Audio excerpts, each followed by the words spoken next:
I get so many requests for this plant every year. We just got to talk about it.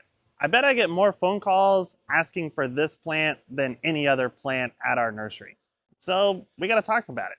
This is Esperanza, or as we say it in Texas, Esperanza. It's also known as yellow bells, and scientifically it is Tecoma stans. And there are also other color variants that are in the same family. There are some that are orange and some that are more of a red tone as well. And this plant is native to the Southwest, including parts of Texas. And even though it's yellow and not red, this is still one of the favorites for hummingbirds to feed on. And the blooms are quite fragrant. It grows from anywhere from 3 to 6 feet tall, and it is a fast grower, and it really loves hot weather. It's going to be cold hardy in zones 8 through 10.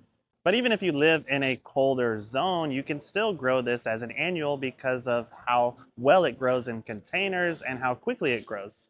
But if you love yellow flowers, in my opinion, there is nothing better than the Esperanza.